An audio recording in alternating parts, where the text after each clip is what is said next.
If you ask people what stupidity looks like, they'll usually point to someone else. A bad decision, a foolish mistake, a person doing something obviously irrational. But that's the comforting version of stupidity.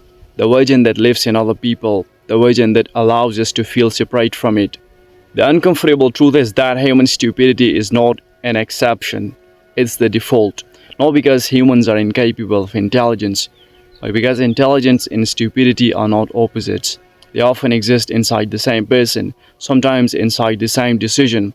A person can build a company and destroy a marriage, master a profession and fail to understand themselves, know thousands of facts and still repeat the same destructive habit for 20 years. Knowledge doesn't protect people from stupidity. Neither does experience, neither does age. That's why some of the smartest people you will ever meet continue making decisions that make absolutely no sense. Because stupidity isn't a lack of information, it's a distortion of perception, and humans are constantly distorting reality. Think about it. People want honesty until honesty threatens something they believe. Then suddenly honesty becomes offensive. People want truth until truth becomes inconvenient. Then they start negotiating with it. People say they want freedom, but many of them simply want comfort without consequences. That's not intelligence, that's self-deception. And self-deception might be the most common form of stupidity on earth. Because reality is rarely what destroys people. The stories they tell themselves about reality do. A person can spend years convincing themselves they are waiting for the right moment, when in reality they are afraid. They call it preparation. The truth is avoidance. They call it caution. The truth is fear. They call it being realistic. The truth is they stopped believing in themselves years ago. Human beings have extraordinary ability to rename their weaknesses until they sound reasonable. And once a lie becomes emotionally comfortable, the mind starts protecting it. That's why arguments rarely change people, facts rarely change people, evidence rarely changes people. Because humans don't primarily defend truth, they defend identity. The moment a belief becomes part of someone else's identity, attacking the belief feels like attacking the person. And that's where intelligence often loses to ego. You can show someone reality directly, you can show them proof, you can show them consequences, and they'll still reject it. Not because they don't understand, because accepting it would require changing who they think they are. Nowhere is this more visible than in modern society. People have access to more information than any generation in history, yet confusion remains everywhere. Why? Because information and wisdom are not the same thing. A starving man needs food, a confused man needs clarity. Information often gives neither. In fact, too much information can create a new kind of stupidity. The stupidity of endless consumption without reflection. People spend years collecting opinions, videos, podcasts, books, advice, and never stop long enough to ask, what do I actually believe? Their minds become crowded, not developed, and a crowded mind is surprisingly easy to manipulate. That's why human stupidity doesn't always look foolish. Sometimes it looks educated, sometimes confident, sometimes it looks successful.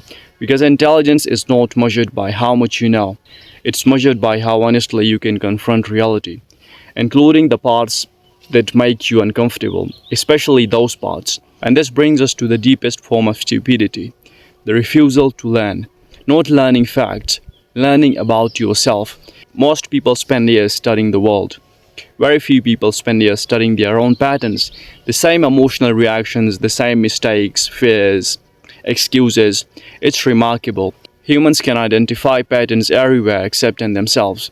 They see manipulation in others, not in their own thinking. They see weakness in others, not in their own habits. They see contradiction in others, not in their own lives. And because of that, many people stay trapped in cycles they fully understand intellectually but never change practically. That is a uniquely human kind of stupidity. Knowing and still repeating, understanding and still avoiding, recognizing and still refusing to act. Not because change is impossible, because awareness alone is no transformation.